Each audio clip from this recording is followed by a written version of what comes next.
you for joining today's webinar on how to troubleshoot remote worker performance issues, especially when the issue is often not related to Citrix.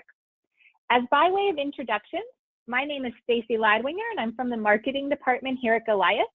Also at Goliath, you will be introduced to Yemi, who's our senior technical consultant, and is going to talk a little bit about how technology can help with those troubleshooting issues. But maybe most importantly, and why I think many of you joined today, we have our special guest, George Spiers. George has been a Citrix CTP since 2018. He's currently a Citrix architect for an enterprise in the UK. He is a certified expert in virtualization and networking with Citrix, as well as a Microsoft certified solution expert. And most recently, George has added that he is also certified as an Epic Client System Administrator. So George, thank you very much for joining us today. And we're excited that he's going to talk through some advice on how to troubleshoot these remote worker challenges that are coming up. And then we'll talk about how technology can maybe assist as well. So before we totally jump in, I often like to do just a couple housekeeping items. As I mentioned, we're going to walk through those areas today. It will take about 30-45 minutes, and then we'll open up for questions. Please do submit your questions in the Q&A box. I'd like to thank a few of you who even submitted them early to some of our account managers that reached out, and we will address those throughout as well as at the end. And then the number one question is, will this recording be available? Yes, it will be in your inbox. As well as when you close out, you will be presented a short survey. Please take time to fill out that survey. It is the best way to ensure that as we produce these webinars for the community, we're providing information that is most relevant to you and helpful. And then before I pass it on to George, I just want to talk a little bit about who Goliath is for purposes of level setting. We've been working with organizations of all sizes for many years to anticipate, troubleshoot, and document end-user experience issues. Our focus has often been helping that remote worker or home worker environment as well as distributed infrastructure. And in doing that, often our customers tell us that when they hire Goliath, it's almost as if they've brought in 1 to 2 full-time troubleshooting experts that are available 24/7 by 365 days a week, that needs no training, never takes a lunch break or vacation.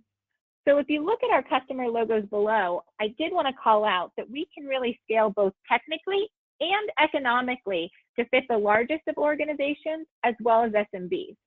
And you'll also recognize, and I know we've got quite a few people here from health systems, we have a focus in healthcare. So while our solution can be used broadly, we also have purpose-built modules for all the major EHR applications, Epic, Cerner, Allscripts, Meditech, that allows you to monitor and troubleshoot the entire end-to-end user experience across your Citrix infrastructure, plus your EHR system, plus end-user behavior, which is where we're going to spend a lot of time talking about today. So with that, I want to thank George again for joining us today, and he's going to give a little bit of background and context around what I suspect many of you out there are facing as you start to support this surge of remote working. George? Hi everyone, thanks Stacey, and yeah, thanks to Goliath again for having me as a guest. It's always a pleasure to share my expertise through these webinars. So what we'll talk about in the first instance is the demand of Citrix expertise versus the supply of experts. So I recently published an article describing the challenge surrounding the demand for Citrix expertise versus the pool of experts available in the market. So Citrix roughly have around 400,000 customers, and they may not all be virtual apps and desktops customers, but given it's their most popular product, we could say that most customers do use virtual apps and desktops.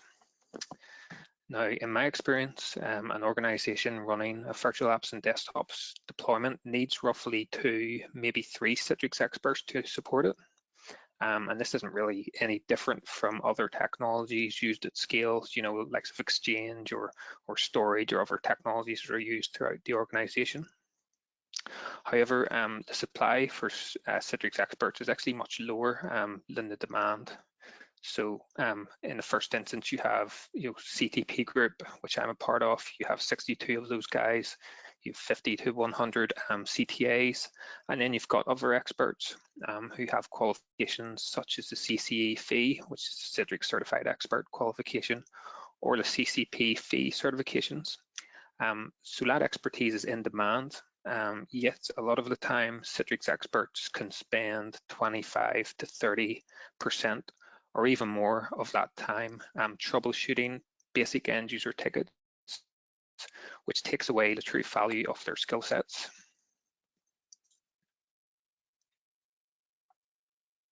So to deliver a user session, the screenshot will show that there is 15 plus vendors that really must work together. So the slide will show the complexity of an environment that runs Citrix and why we need that in-depth knowledge to support it. So what you have is a number of different teams supporting the infrastructure needed to publish applications and desktops to your users. And those pieces of infrastructure have to be performing well at all times to ensure a consistent, reliable end user experience. So from the left-hand side of the slide, we can see end users that initiate ICA connections to their virtual apps and desktops. So those users come from multiple different locations. They come from remote offices, from their home, or from public places, and they all use different devices. So they'll use their home PCs or their corporate laptops or their personal mobile devices. So straight away, I can see opportunities here for help desk tickets to be logged due to slowness within applications when working remotely, or slow logons, or other general access issues. And the IT help desk really does not have much control, if any, of the remote working conditions. So the IT help desk doesn't have control over the device that's being used or the network in which the user is connecting from. So moving to the right of the slide and into the data center, we have the Citrix core components, so things like Citrix Gateway, Storefront, your delivery controllers, and then your applications and desktop servers. So there's many different components here that need to be maintained 24/7 to ensure an environment remains stable.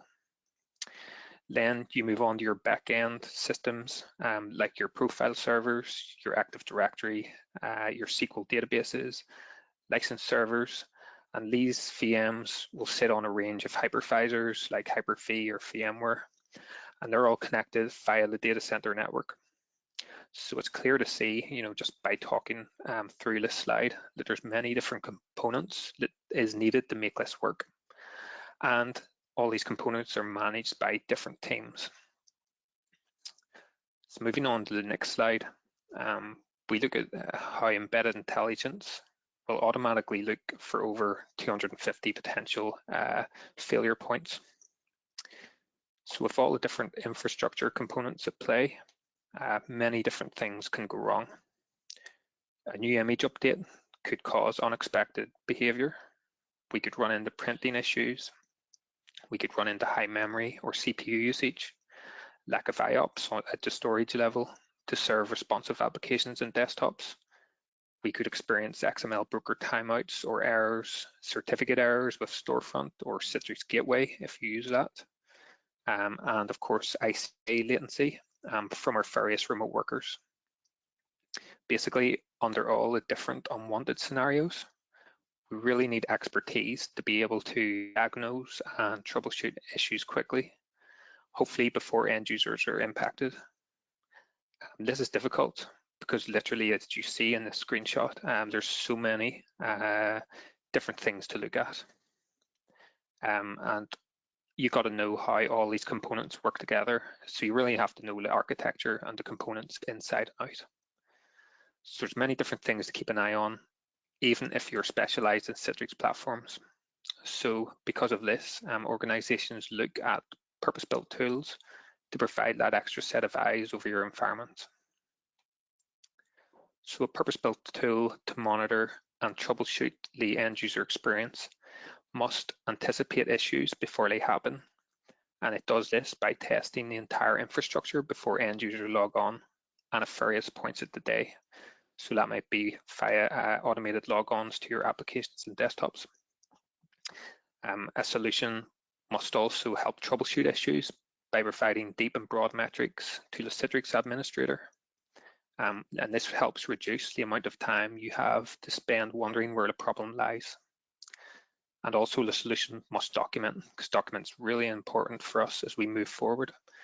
So it must document the root cause so that you can work towards a permanent fix, and also to be able to show that the permanent fix has been put in place to management. So you're providing that evidence that the root cause has been fixed by management. But you also want to have a system that documents to liaise with all those other teams and vendors that work alongside you if the problem is not caused by Citrix itself, so that they can improve or make fixes to services they support. So maybe it's a network issue, so you want to be able to have that documentation that allows you to have the conversations with the various different teams. So we'll now have a look literally at the day in the life of a Citrix administrator.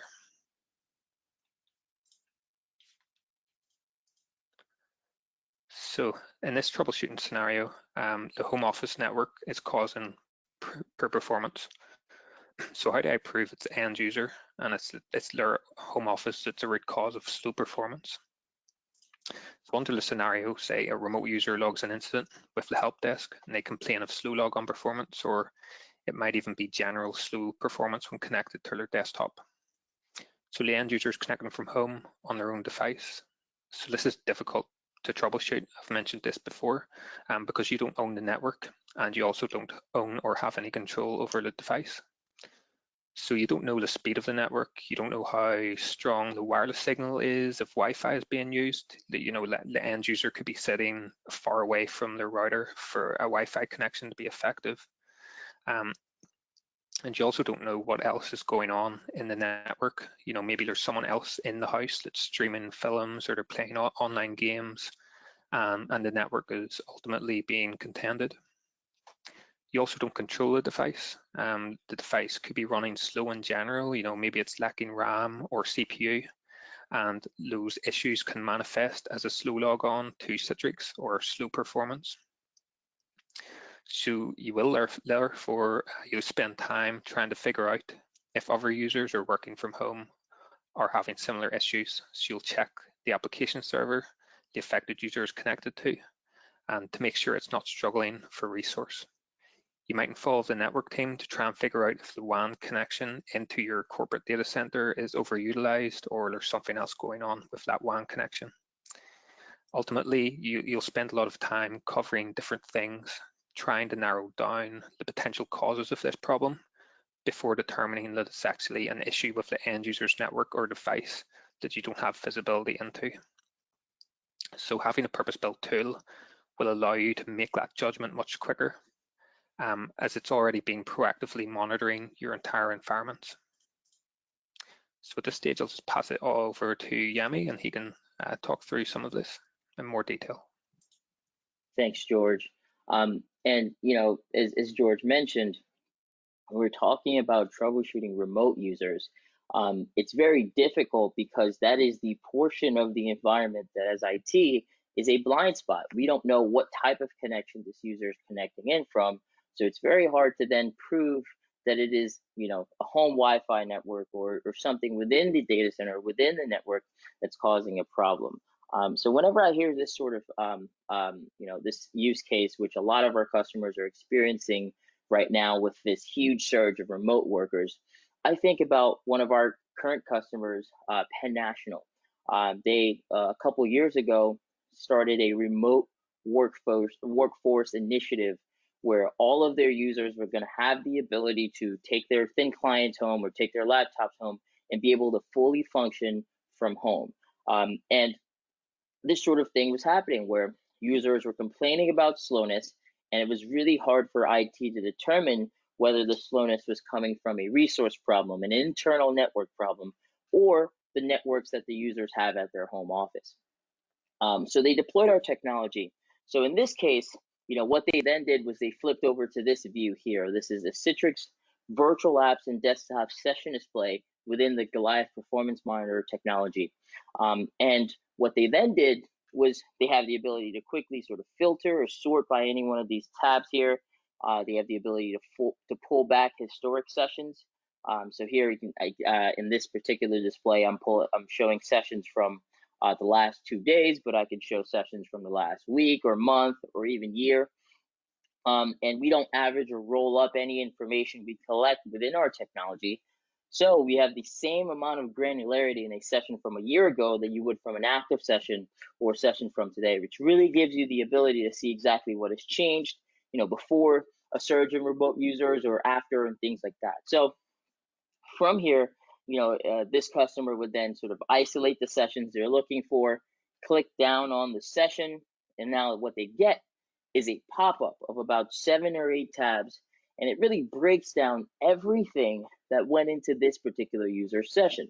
We're talking about, the connection, the resource utilization. We're talking about user behavior, applications and processes, even down to the event log level. So everything that impacted this user session, all of the components, is all available here, so you can quickly identify what's causing the problem.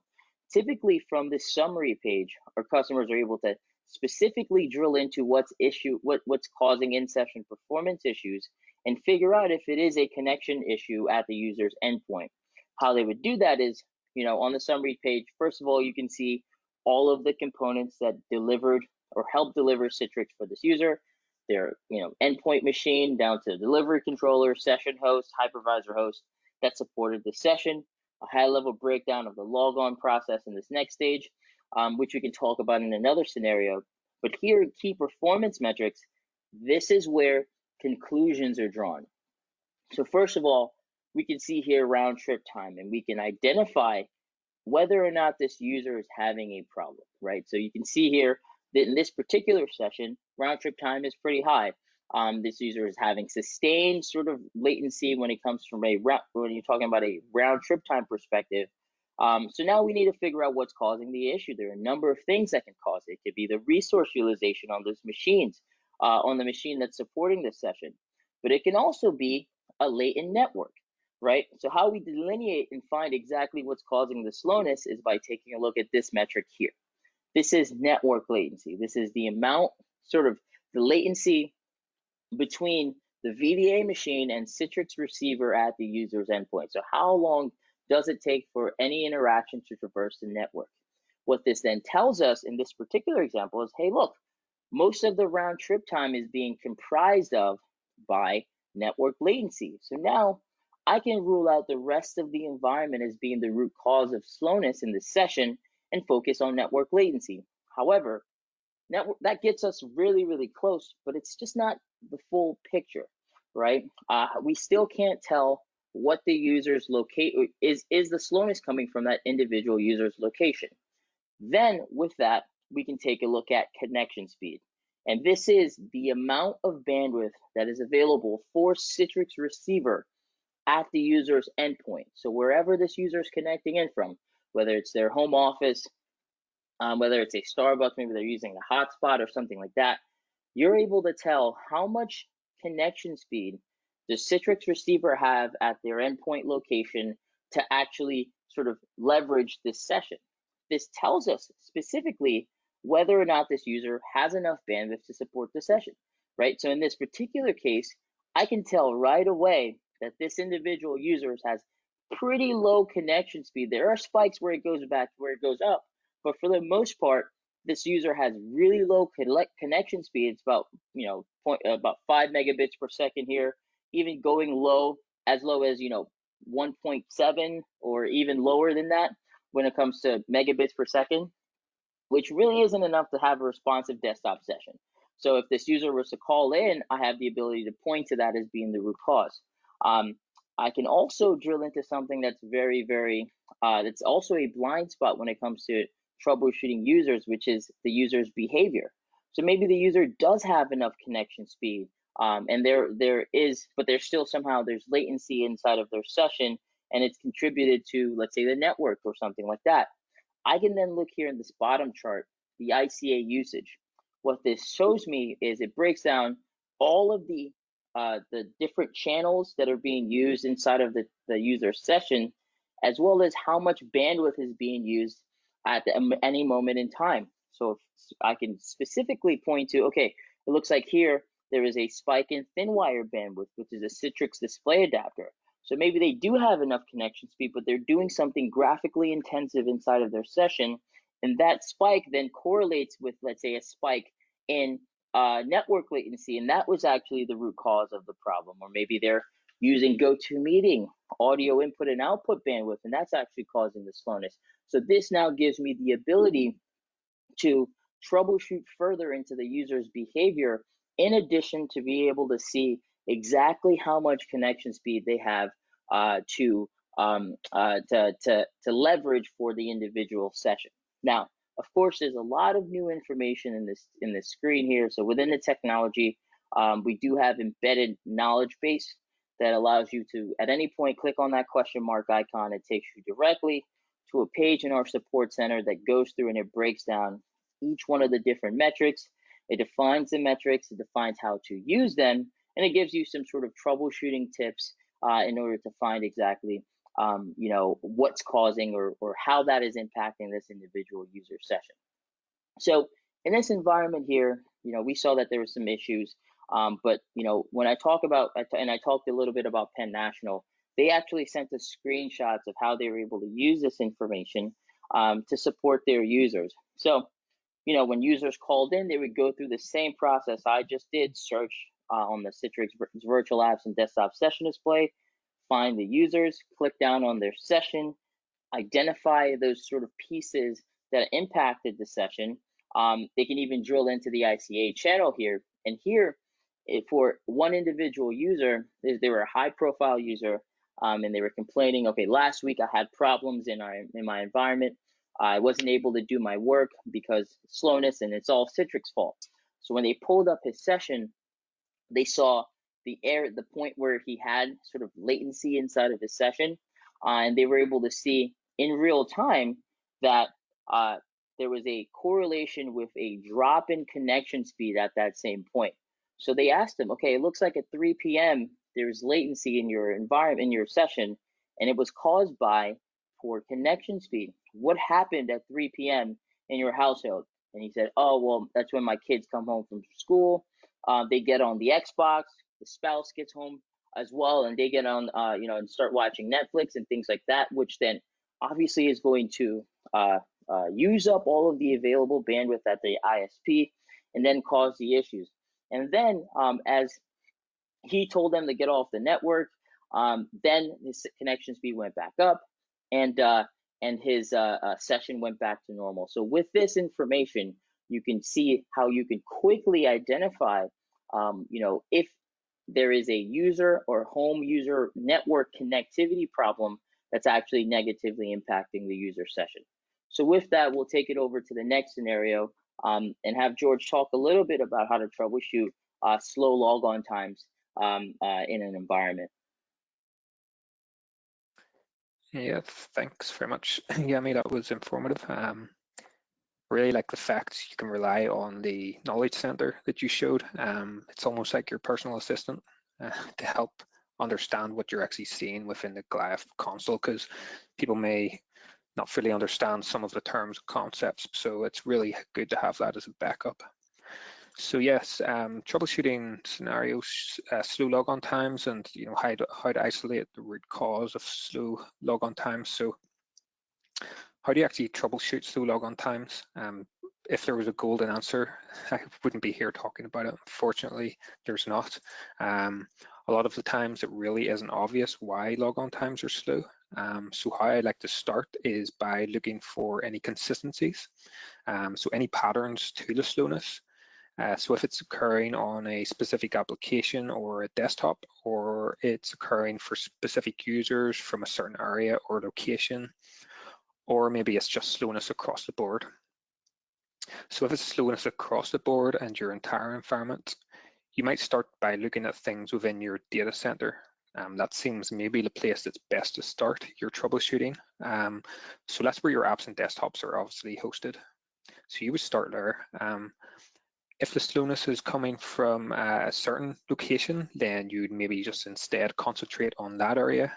Maybe it's a remote office and the network issue there is causing latency or packet loss. Other things you may look at in a general term is group policy and user profiles.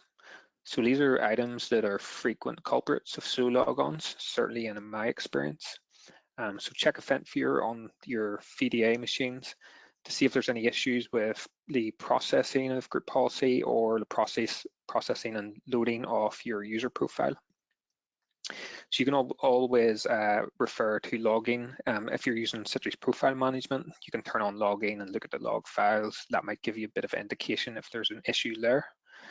Other things you could do are to check for high RAM and CPU across your hypervisors and virtual machines.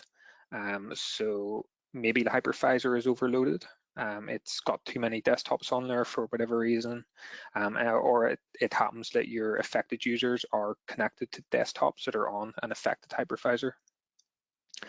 Or maybe it's the virtual machine itself, so it's struggling. Maybe there's too many users on there. Maybe there's a couple of VDAs in your environment which are powered off and unregistered. You haven't realized, so there's more contention placed on the ones that are actually available. Or maybe there's a particular user who owns a process on the desktop and it's running at high CPU levels, and that affects other people on that same desktop. So you might need, in the respective hypervisors and virtual machines, you might need to engage with the team that looks after your hypervisors to help. You might not have access to do that yourself. If the slowness coming from latency, you might have to check with the network team to see if there's any latency from the user network to the VDA in the data center. Other things you can try are to run some checks against your domain controllers just to make sure that they aren't impacting the logon process. A poor performing domain controller can impact authentication, and it can also impact group policy processing. So you might need to work with your Active Directory team to have them complete some checks in case that you aren't eligible to log on to the domain controllers and check those things yourself. And then finally, make sure your virtual machines are actually optimized, and that's a pretty critical step in the build of your virtual machines. So you can use a Citrix optimizer, and it tweaks services and scheduled tasks, and it performs some other edits to your desktop just to speed them up. So I also have optimization scripts for Server 2016 and some older Windows 10 versions. But the Citrix Optimizer is a great tool, and you should look to it to help speed up your desktops, which will give a better performance for your end users. But throughout the investigation of slow logon times, I've just mentioned that you might have to engage with your network team, your hypervisor team, maybe your Active Directory teams. So this actually can present a challenge by itself, and it really lengthens the time it takes to troubleshoot and find the root cause, because you might be waiting on those other teams to do checks within their environments and before they get back to you. So it really does lengthen the process and make things a little more complicated. So as we move into troubleshooting scenario 3, that is around GPU processing times.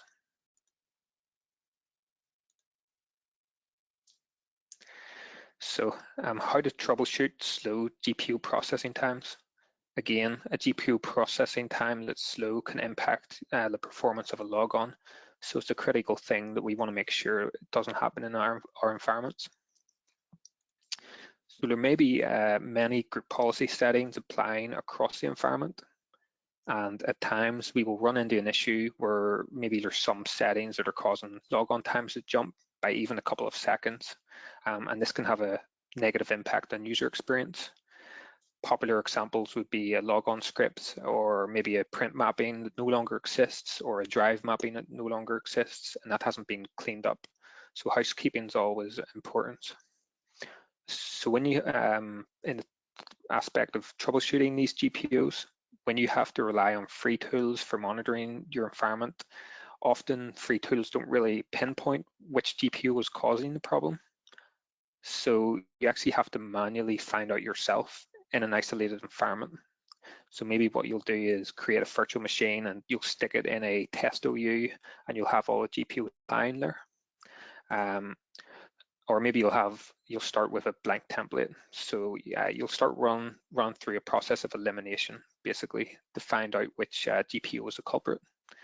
So you'll start disabling GPU by GPU, and you'll then enable them one by one and eventually you might hit the problem where logon times start to jump, and that's when you know this is a GPO that I just most recently enabled, and this is the one that's got to be causing these slow logon times. So process elimination in this sense is always good, but it is quite time consuming. Secondly, you might check the domain controller. As mentioned before, other things like latency, tier VDAs, if they're running high CPU and RAM, these are other things that can impact domain controllers. Or if there's paging faults, they can also impact the time that it takes to log on and process your group policy settings. And finally, well, on the third point, actually regarding CPU ready time, that's also another thing to detect.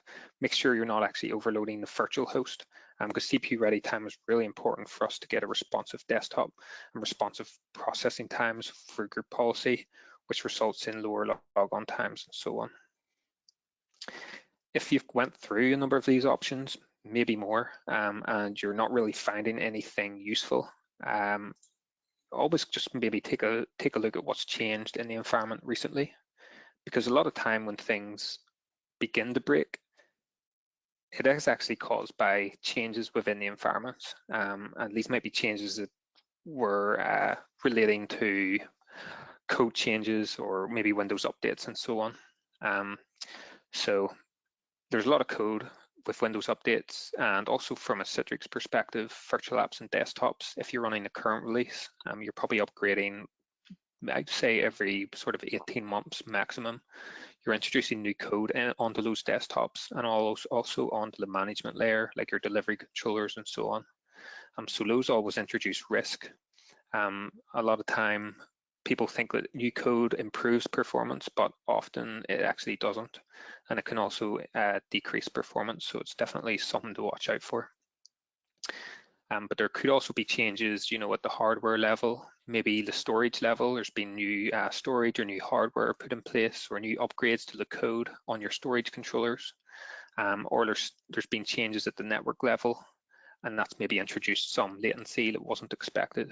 So a lot of those things will eventually impact things like GPU processing time. So you should refer to your organization's change control records, because they'll have a record of what's been changed. You know, change always goes through approval and then it's implemented. So you'll be able to look back in time and maybe look over the past week or two, sort of running up to when the issues started to happen. And that really does help assist with your investigations. So now I'm going to turn it back over to Yemi, and he'll go through some more informative slides. Thanks, George. That was very, very helpful, because, you know, a lot of times when we're troubleshooting these sort of issues, there are a number of different teams that are involved, right? There's the hypervisor team, as you mentioned, there's the AD team and things like that. And there's also a bunch of different pieces that go into the logon process that can affect sort of overall logon times. You know, we had, to give you an example, we had a large Epic Health System customer of ours that, you know, all of a sudden started experiencing some long logon times in the environment. So let's walk through some of the things that they went through, the things that they looked at, leveraging the technology to help sort of cut down and collapse the troubleshooting time frame, being able to pinpoint exactly what's impacting the user sessions. So again, in that troubleshooting scenario, when we're talking about logon times, you want to isolate the users. Is it a macro issue? Is it an individual user issue? So if you isolate the session the same way we did in the first scenario, you can then click down on the session. And the difference here is that you now have all the components that went into this user session aligned to the time frame of the session. So effectively, if you had to, like George mentioned, troubleshoot or take a look at the hypervisor layer, right? You can see what exactly was taking place at that time. You can see the data stores that are attached, if there are any issues there. You can see what other VMs are being supported by that hypervisor host. So if, let's say, you see a bunch of VMs that are running hot at that time period, you can pretty much figure out, okay, this is probably a host-related issue, so on and so forth. But typically, when you have a logon problem or a logon issue, the first tab you're going to look at, obviously, is the logon duration tab. And this is where you can drill into each sort of stage of the logon process for this user. So this health system of ours was able to take a look at this top section. You can see what's going on at the delivery controller, things like drive mapping, printer mapping, a session creation time at the delivery controller. They're also able to take a look at what's happening at Citrix receiver. And this is without deploying any technology to the endpoint machine. They're able to see things like ICA file download or how long it took to establish the micro VPN connection. So they could align issues or point to anything Citrix receiver related that could be adding additional times into the logon process for an individual user session. What you can also do here is see in this bottom section, it breaks down each stage of the process, and depending on what's actually configured in the environment, you can actually expand these. So in this case, we can expand authentication, and now we can see what OUs this user is a part of, what domain controller was in charge of authenticating the session. We can see how long it took for those LDAP calls to take place. In some environments, you're able to see what files are being accessed for this user's particular logon process. So you can really start to identify what portions of the environment are causing slowness from an authentication point of view. You can also start to see things like the GPOs, where you can sort of expand and see each individual policy that was affecting this user session down to the policy name and how long each one is taking.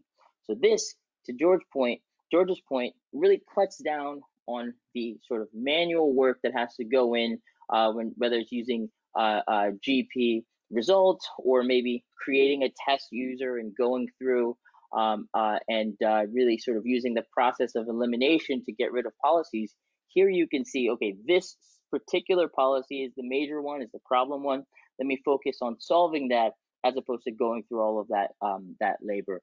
Another thing that you can do with our technology is not only do you have sort of the app server or the server resources, you can also, as George mentioned, be able to see in this same pane all of the other users and processes that are running on this session host at that time of this user's login. So if there is a problem, let's say with any individual user, maybe they had a policy or a process, that was running hot, and then sort of killing resources on this machine, you can quickly identify it here. So effectively, you can not only see all of the components that went into it, but you can troubleshoot all of them from a single view inside of the technology. So effectively, you can cut down on the troubleshooting time and point to exactly what's causing the slowness from a logon duration point of view. Now, this environment, it has some issues, and we were able to point those out quickly.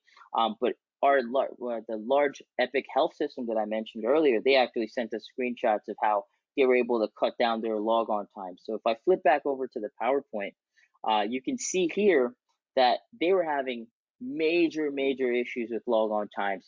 288 seconds. And when they drilled into the user session, they saw that most of that was within the profile load. So with that, they expanded the group policy section, and what they found was that user sessions were being mapped to a drive that had been decommissioned. So that was actually causing problems, and we're talking about Epic here. So this was actually negatively impacting patient care, the ability to give patient care, because you have to wait for a ridiculous amount of time to be able to pull up their patient records. So once they were able to identify that, they removed that policy, and they were able to cut down the logon times by about 80%, just by identifying, leveraging the tools and identifying exactly what was causing the problem. They were able to quickly do that and resolve that without any issues. So that's sort of how our technology is able to enable our customers to really cut down on the time it takes to find the issues when it comes to logon times or anything else that could impact the user's experience. Now, the next section that I wanted to go into, and George touched on this earlier in the presentation, is the ability to document user experience and document performance in the environment. Obviously, we're in a time where there is a surge of remote workers and a surge of users leveraging these sort of tools for the first time, or leveraging these tools in situations that maybe they haven't been able to do in the past. So what our customers have been telling us is that leveraging reports not only on performance, right, like user experience or host performance, storage, uptime, and things like that, they also needed to leverage reports on users' productivity. And now that we're publishing a bunch of different applications and desktops to users, are users actually working? Are they doing their jobs while working remotely? And we have a number of different reports in these key areas that really enable our customers to get those answers. Before I go into it, I wanted to bring George in. Hey, George, have you, in your experience, particularly with this surge of remote users, have you experienced, a need for these type of reports? And if do you have any sort of examples of a request for these type of reports? Yeah, absolutely. So as you mentioned, with the vast amount of people now working from home due to the pandemic, and a lot of those users are first time as well, as you alluded to. So yeah, reporting in the last 1 or 2 months has definitely become a important need for management, but also Citrix experts. So that's something that I've noticed. It's not new. There's just seems to be more of a demand has formed to provide reports and statistics on end user interaction with the applications and desktops that users connect to when working from home. So how many people are connecting, over at the different remote solutions that your organization provides, such as Citrix Gateway and VPN, how many concurrent sessions are stacked against our applications and desktops, what's the session performance, and so on. So yeah, ultimately management want to get some insight into how their workforce is interacting with company applications and data whilst working from home. IT, on the other hand, the Citrix admins, they want to be able to react to any noticeable change in the way end users utilize the services they provide.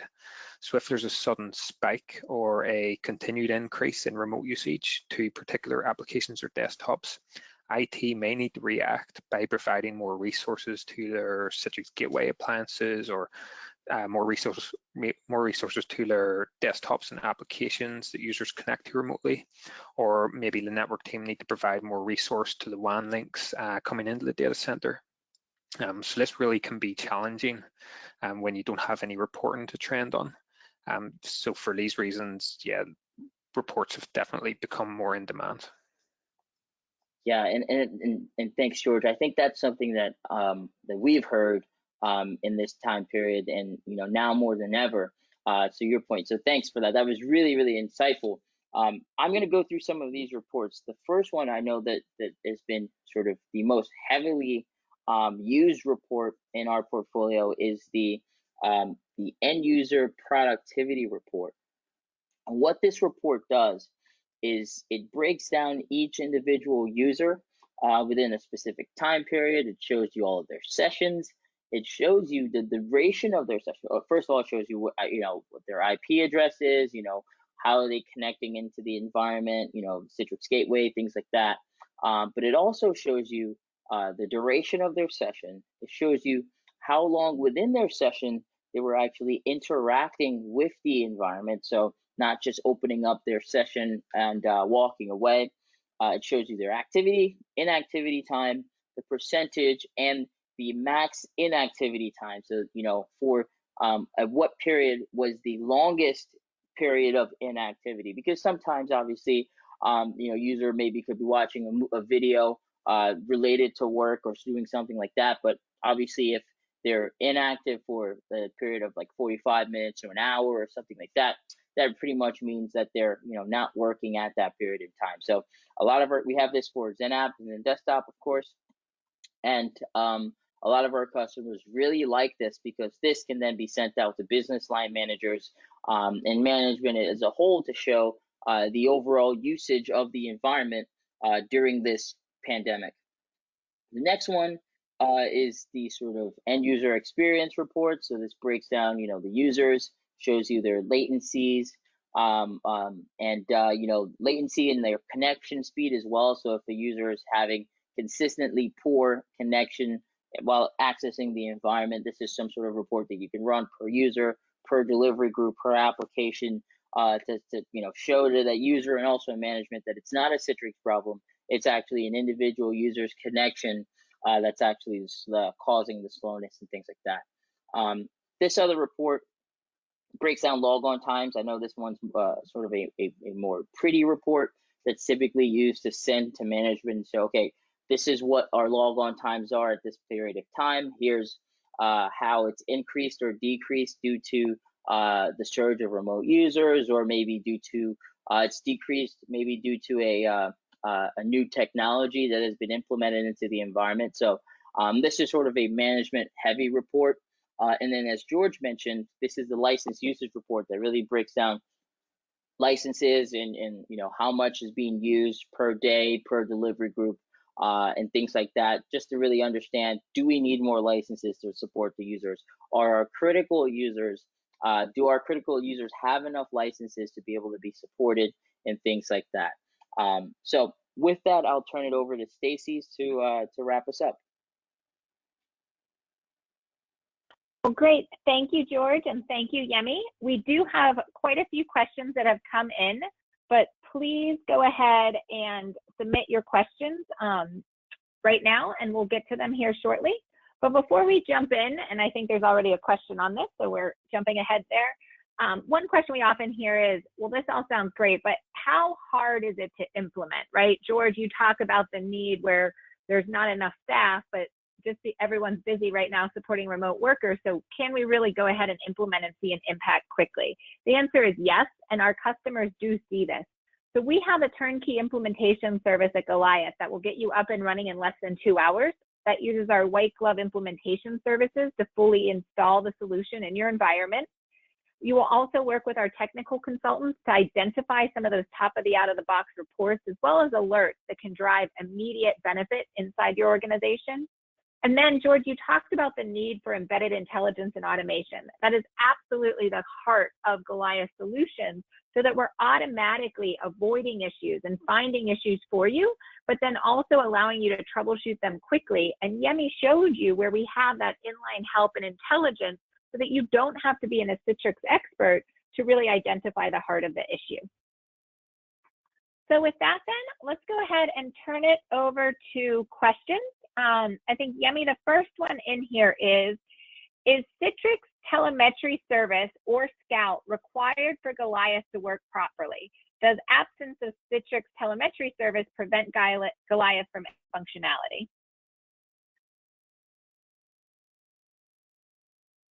Sorry, I was on mute. Let me know. No. The answer to that question is no. So we actually don't have any dependencies on a number of those, on any of those sort of Citrix tools, whether that's AppFlow, whether that is Director, even NetScaler and things like that in the environment. What we are able to do is we're able to get all of this information with our sort of proprietary integration into the ICA protocol and into Citrix itself to be able to get you all of this information regardless of what's actually set up in the environment. So regardless of receiver version and things like that. So our customers really find value in that because they don't have to maybe upgrade their licenses from Citrix or update or get new technologies into the environment to be able to leverage the tool's functionality. Perfect. Here's another one from the same person. I have an app group assigned to 4 delivery groups, 4 servers, each running the same application on the same hardware. Load inside each delivery group is even, but between delivery groups, it's not. One delivery group has 220 sessions, another 125, etc. Can Goliath help identify when there are problems in this scenario? And let me know if you need me to run through that one more time again, Yemi. Yeah, that's a good question.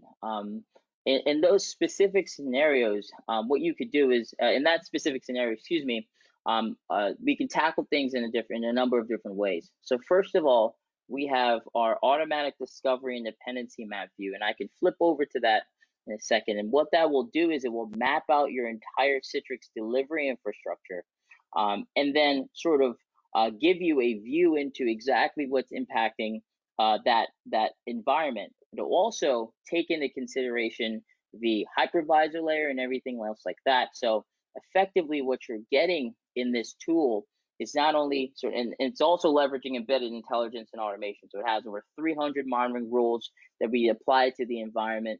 So as I pull it up here on the screen, as you can see here, it now gives you the ability to sort of have a knock screen of your environment. So this layer that we're looking at here is the infrastructure layer, where it breaks down your, if you had NetScalers, it would show up on the left, your storefront servers, delivery controllers, and any other supporting servers in the environment.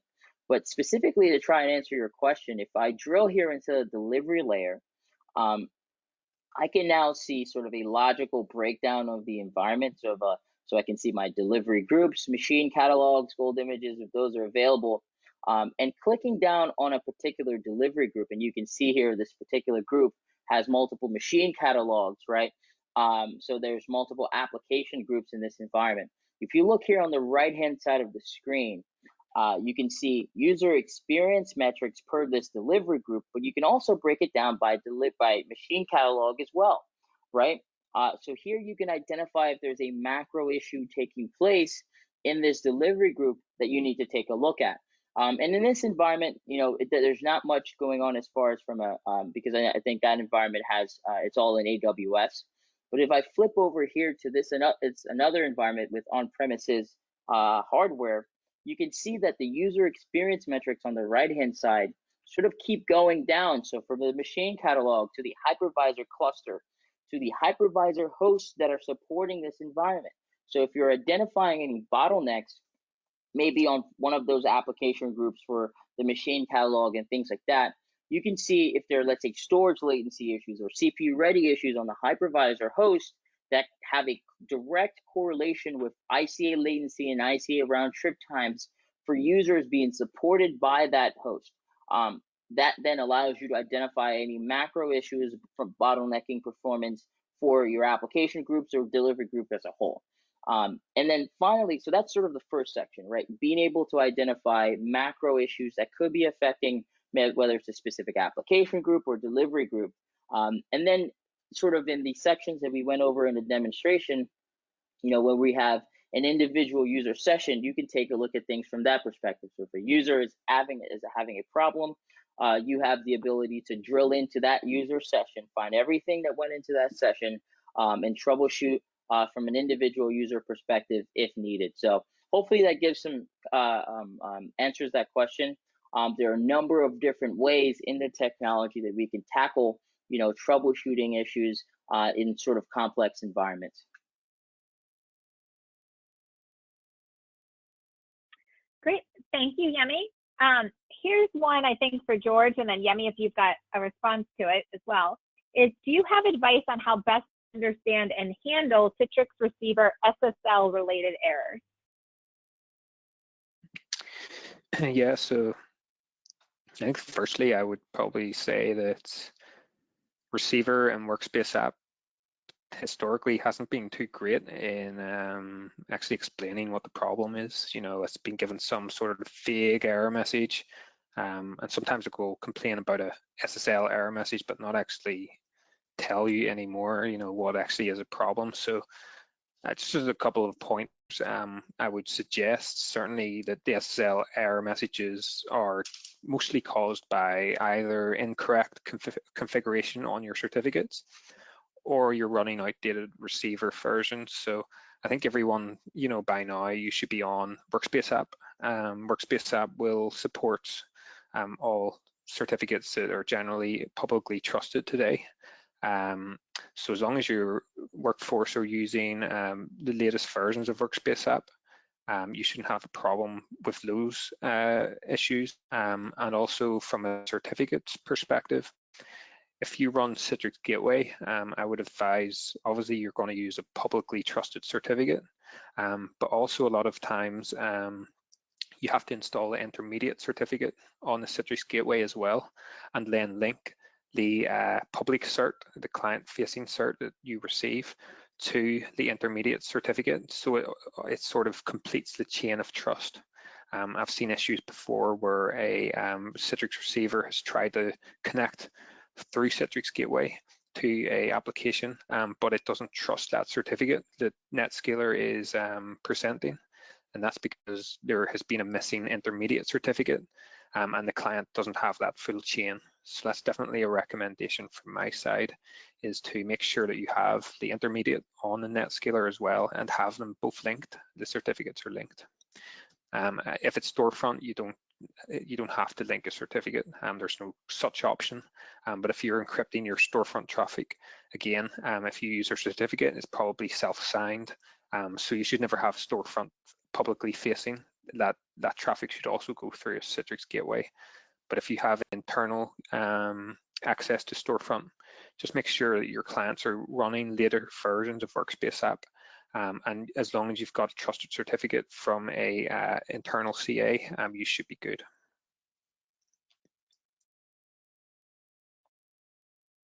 Perfect. I think that's great. Yemi, one for you. Can Goliath identify if an issue is caused by the product or by the published app itself, or is from the system?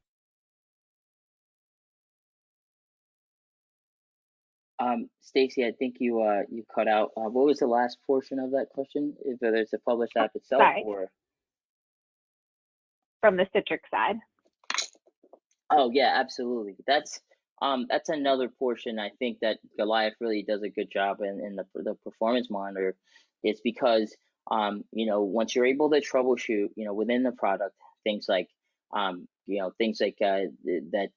say for instance you're able to troubleshoot the user's connection if it's not a network latency issue, if it's not showing up in round trip time, if there are no resource utilization problems and things like that. What you've been able to do is rule out the delivery of the application as being the root cause of the slowness. And then from that point, you can then focus on the application itself because you've ruled out Citrix and anything else. And now the only other thing that could be causing an issue for this user would be the application. And also in a healthcare environment, let's say you're using an application like Meditech or Allscripts or Epic, we have specific integrations into whether it's the System Pulse database, because we're a member of the Epic App Orchard program, or even being able to, or deep integration into Meditech and Allscripts. You have the ability from the Goliath console, after you've ruled out Citrix or VMware Horizon as being the root cause of the slowness, then you can take a look at some of our performance graphs and detailed metrics into the application to figure out if that application is actually the root cause of the slowness.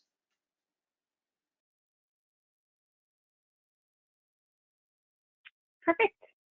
Yemi, another question that came in terms of, what are you looking at in terms of pricing? So I will say right now, given the surge of remote workers and a lot of these projects have become unplanned and unbudgeted, we at Goliath do have some special pricing and promotions that we have going on to assist at this time. So, please don't let price get in the way. As we said, we do scale to the largest and smallest. Yemi, do you want to talk about some of the parameters maybe in terms of what we look at for pricing? Sure, yeah. So with just when it comes to pricing, it's just the number of servers that you want to monitor. If you want to take a look at things from a user perspective, we can definitely talk through those as well. So really does depend on what you'd like to monitor, what portions of the technology you would like to leverage. And as Stacey mentioned, we have subscription pricing and perpetual licensing options as well to be able to support the surge of remote users at the moment. So if you have questions, please feel free to reach out to Tech Info, and we can either and we can definitely support that pricing and licensing conversation with you as needed. And I know we're at the top of the hour, but we have one more question. And if anyone wants to stay on longer with more questions, that would be great. The question is there a way to anticipate issues before they're actually logged from your remote worker? So actually seeing the issues beforehand. Oh, absolutely. We have a portion of the technology that sort of serves as an early warning system to be able to get ahead of issues that could impact the user's ability to access their resources. And it's typically deployed this way. If you see here on the screen, there's a lightweight piece of technology that is deployed at major locations. Some customers deploy this in the cloud, like AWS or Azure, on a VM, on a laptop, or something like that. And what it does is it automatically is going to log in to the environment 24/7, 365, almost like you have an admin there heading out to that particular location to make sure and test that your applications and desktops are able to launch. And if there's an issue with any step of the process, it will automatically alert IT to these problems. And then IT now gets a real-time alert, and they have the ability to analyze the launches from this portion here in this portion here in the technology, which is the application availability analysis tab, right? So from here, you can then see this page is broken down into two sections. You have the top section, which shows you a live dashboard of all the launches taking place across the environment. The blue bars represent the launch times, and then the trend line here is overall availability out of 100%, right? And then you can sort of filter based on date range. A lot of our customers will filter based on the locations that they're launching applications from. They can even filter based on the applications and desktops that they are launching in the environment. So in this case, we can sort of filter based on, let's say, an Epic application. And then you can filter and you can see exactly what the sort of availability is for that particular application. Now, let's say you've gotten an error, right? Let's say we had a customer that had an issue, let's say at 4 o'clock in the morning. IT gets a real-time alert, and they can come to the bottom section here to troubleshoot and figure out what exactly impacted this session. So you can go through and you can see the date and time of the launch, what application or desktop was being launched. You can see where it was being launched from and whether that launch was successful or if it failed. If it failed, you can see exactly at what stage it failed, but you can even drill down into it further and you can see screenshots of each step of the process. So not only are you getting an early warning system, but you're getting details, effectively getting you out of the business of relying on users to report these sort of issues and to describe these issues to you so you can get ahead of these, solve them with a buffer period, and limit the user impact altogether.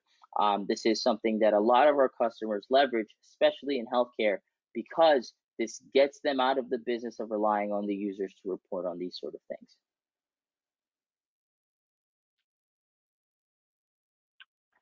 Great. Well, that is the end to the questions. Again, George, thank you so much for taking time today to join us. And Yemi, thank you for that, especially the marathon of questions.